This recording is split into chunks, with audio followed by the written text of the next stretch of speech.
Welcome to You're 18, Now What? Thank you for joining me on this beautiful Tuesday. I'm Dr. Catherine Gilstein, and I'm excited to empower you with insights on financial literacy and economic empowerment. It's been a while since I've recorded a solo episode. I've had some great interviews lately, but honestly, I've missed connecting with you one on one. Don't worry, the interviews will continue, but I'll also be sharing more solo episodes going forward. For now, you can catch new episodes on the second and fourth Tuesday of each month. And if something extra comes up, I might just drop an extra one episode in between. Today, we're diving into something that sounds simple, but is actually one of the hardest skills to master: saying no. We often feel pressured to say yes. Yes to people, yes to opportunities, yes to expectations. But learning when and how to say no isn't selfish, it's powerful. It's how we protect our peace, it's how we protect our focus, and it's how we protect our purpose. The power of saying no and why boundaries are necessary. Because let's be honest, most of us have been taught to say yes.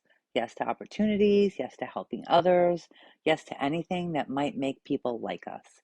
But the truth is, every yes that you give out comes at a cost. You only have so much time, so much energy, and so much focus.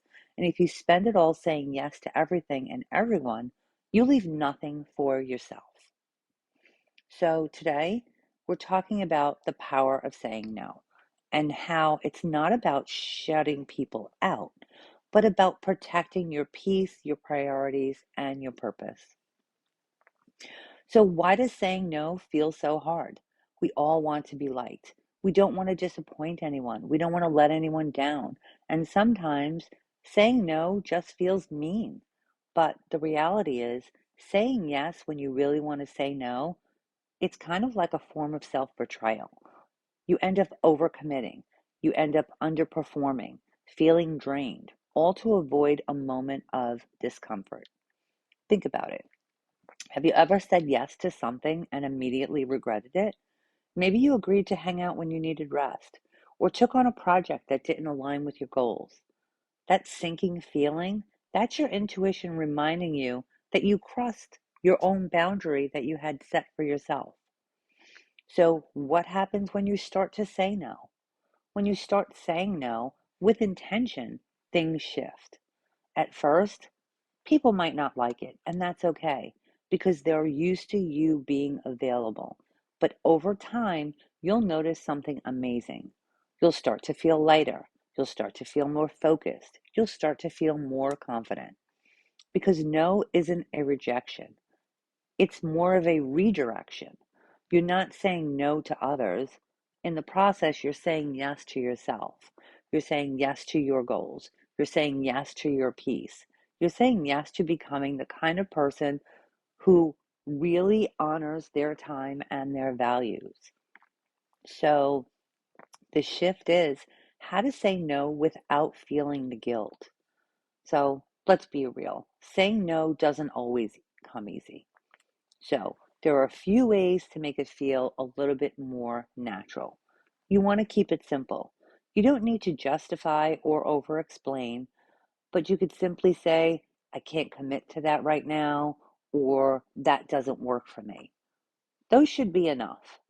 You could delay your answer. So if you're unsure, say, let me think about it and I'll get back to you. And that'll give you time to reflect instead of automatically saying yes. And you can also practice by starting with small no's. Boundaries are like muscles, so they get stronger with use. So you can start small with little no's, and then the bigger no's will get much easier. So maybe saying no to grabbing a coffee is something simple, and then no to taking on a big project is a bigger no. So just the practice of that. Then there's the freedom of saying no. Excuse me. I've been under the weather last week, just feeling better. So sorry about that. But here's the thing that no one tells you: saying no creates freedom. So it gives you the space to say yes, but saying yes to only the things that truly matter. So Once you start saying yes to things that truly matter, you start showing up more authentically, not out of guilt or obligation, but because you choose to. So, as Paulo Coelho said, when you say yes to others, make sure you're not saying no to yourself. And that's really what it comes down to, protecting your peace so that you can show up as your best self. So, as we head into this last part of the year, it can be difficult to focus on what you want. As the holidays approach and the commitments from family, friends, and coworkers continue to mount, it can be difficult to prioritize what you need for yourself. There's all different outings, Thanksgiving, Friendsgiving, holiday parties for personal and professional obligations. Those start to add up. The emails start pouring in right now for all the sales that will be coming up and getting a start on your holiday shopping. This can be overwhelming for everyone. So don't be afraid to say no. Think about what you need to do for yourself, what you need to do for your job. Think about what you need for your own commitments. What can you pass on and what can you agree to?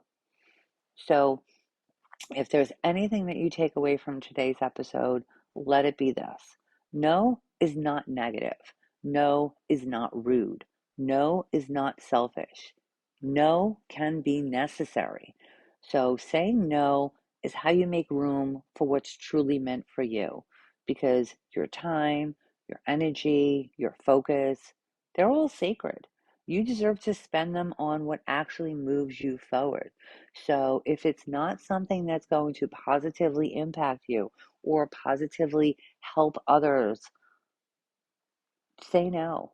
If it's something that's going to take away from what you're doing or take away your time or commitment somewhere else, say no. Remember, not a one size fits all for anything.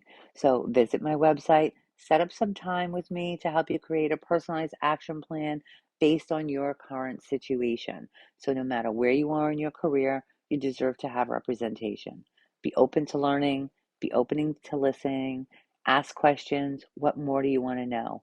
If this episode hits home for you, share it with someone who needs to hear that it's okay to say no because every no is really a yes to something better. Visit my website at your18nowwhat.com. Drop me a line, send a question or a comment, and any questions received will be responded to by either email or addressed on the next podcast. It was great being with you today. Remember, be invaluable for what you share, not what you know. See you next time on Your 18 Now What, where you can always find the latest podcast episode to listen to, follow, share, and subscribe. Thanks for joining me. I appreciate you.